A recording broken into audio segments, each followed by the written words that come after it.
அனைவருக்கும் இனிய காலை வணக்கம். நான் உங்கள் சாத்தூர் கலைச்செல்வம். இன்னைக்கு ஆன்மீக ரீதியான தகவலை தான் பார்க்க போறோம். என்னன்னா, நம்ம திருநெல்வேலி மாவட்டத்துல ஒரு பிரசித்தி பெற்ற கோயில் இருக்கு. என்ன கோயில்? பாடலிங்க சாஸ்தா கோயில். அது எப்படி போகணும்? கல்லிடைக்குறிச்சியில இருந்து மலையாங்குளம் என்ற கிராமத்துல இருக்கு பாடலிங்க சாஸ்தா. மிக பழமையான கோயில். ஏறத்தாழ ஒரு 600-1000 ஆண்டுகள் பழமையான கோயில் அப்படிங்கிறாங்க. இந்த கோயில் வரலாறை பத்தி பார்ப்போம். கோயில் வரலாறு என்னன்னா, அந்த கல்லிடைக்குறிச்சி பகுதி சேர மன்னர்களுக்கு ஆளுமைக்கு உட்பட்ட பகுதி. சேர மன்னனின் ஆளுமைக்கு உட்பட்ட பகுதி. அந்த கோயில் தோன்றிய வரலாறு பார்க்கணும். அதாவது சேர மன்னர் தன் மனைவியோடும் சேர மன்னர் காட்டுக்குள்ள வேட்டையாடுறதுக்காண்டி போயிருக்காப்புல. போயிட்டு வந்துட்டு அரண்மனைக்கு வந்தாச்சு. அந்த வனப்பகுதியினால ஈர்க்கப்பட்ட ராணி மறுநாள் வீரர்களை கூட்டு அவங்க போயிருக்காங்க. ராஜாவுக்கு தெரியாமையா வனப்பகுதியினால ஈர்க்கப்பட்ட ராணி அடர்ந்த வனப்பகுதிக்கு போயிருக்காங்க. நீண்ட தூர பிரயாணத்துல ரொம்ப கலப்படைஞ்சிட்டாங்க.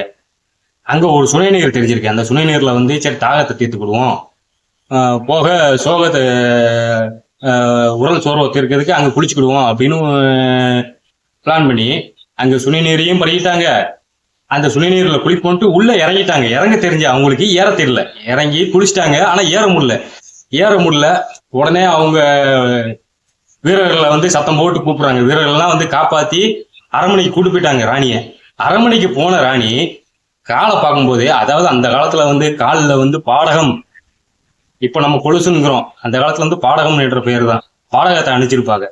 அரண்மனை சென்ற பிறகு அவங்க காலை பார்க்கும்போது ஒரு காலில் பாடகம் இருக்கு, ஒரு காலில் பாடகம் இல்லை. உடனே ராஜாட்ட சொல்லி, நான் இது மாதிரி வனப்பகுதி போனேன், இங்க சுனை நீர் இருந்தது, அங்க நான் நீர் பிறகுனேன், குளிச்சேன், அங்கதான் என் பாடகம் தொலைஞ்சிருக்கும், நீங்க தேடுங்க அப்படின்ட்டு சொன்ன உடனே வீரர்களை அனுப்பி தேட சொல்றாரு ராஜா. வீரர்களை போய் அதை சுனை நீர்ல போய் பாக்குறாங்க. அந்த பாடகம் ஒரு மூங்கில் மரத்துல சிக்கி இருந்தது. அதை எடுக்க பார்க்காங்க, எடுக்க முடியல. சரி என்ன செய்ய, லாஸ்டா மூங்கில் மரத்தை வெட்டிடுவோம் அப்படின்னு அந்த முடிவுக்கு மூங்கில் மரத்தை வெட்டுறாங்க. ரத்தம் வெளிரிக்கிட்டு கொட்டுது மூங்கில் மரத்துல இருந்து. பயந்து போன வீரர்கள் ராஜாவை கூட்டு காட்டும் போது ராஜாவும் ராணியும் அங்க வராங்க. ரத்தம் பிளிரி கொட்டிக்கிட்டு இருக்கு. பாடகத்தை எடுக்க முடியல. உடனே வானில இருந்து ஒரு அசிரியத்தை தோண்டி இங்க நான் பாடகலிங்க சாசாவா நான் இங்க விட்டுருக்கேன், சேரமன்னா எனக்கு இங்க ஒரு ஆலயத்தை ஏற்படுத்தித்தா அப்படின்னு அசிரியரை அவங்களுக்கு வாக்கு விட்டோனே, அந்த சேர மன்னர் இங்க சிவன் தோண்டியிருக்காப்ல அப்படின்னு முடிவு பண்ணி இங்க பாடகலிங்க சாஸ்தா கோயில் கட்டினாப்ல. இந்த பாடகலிங்க சாஸ்தா எப்படி வரணும்னா, திருநெல்வேலி புது பஸ் ஸ்டாண்ட்ல இருந்து பாவநாசம் செல்லக்கூடிய பஸ் இருக்கு. பாவநாசம் பஸ்ல ஏறி கல்லிடைக்குறிச்சியில இறங்கிட்டீங்கன்னா, கல்லிடைக்குறிச்சியில இருந்து பொட்டல் மினி பஸ் இருக்கு. அதுல மலையாங்குளம் இறங்கி பொட்டல்ல இறங்கி அங்கிருந்து ஆட்டோ பிடிச்சும் போகலாம். கல்லிடைக்குறிச்சியில இருந்து நீங்க ஆட்டோ பிடிச்சும் வரலாம். மிகவும் பழமையான கோயில். இந்த கோயில் முன்பக்கம் அகழி ஒரு குளம் ஒன்று. அந்த காலத்தில இருந்து குளம் இருக்கிறது. எல்லா கோயிலுக்கும் முன்னாடி குளம் இருந்தாலே அது மிகப்பெரிய பாசிட்டிவ் வைப்ரேஷன். போக இது அடர்ந்த வனப்பகுதியில வேற இருக்கு. ரொம்ப பாசிட்டிவான வைப்ரேஷன் உள்ள கோயில். அங்க இந்த பாடகம் சிக்கினதுனால அந்த கோயிலுக்கு பேரே பாடகலிங்க சாஸ்தா தான். அங்க என்ன சாமி இருக்கு, மூலவர் என்ன இருக்காருன்னா சித்திரபுத்திர சாஸ்தா. அம்பாள் என்னன்னா பாடகலிங்க நாச்சியார். அங்க 2 லிங்கங்கள் உண்டு. அந்த 2 லிங்கங்கள் தானா தோன்றியது.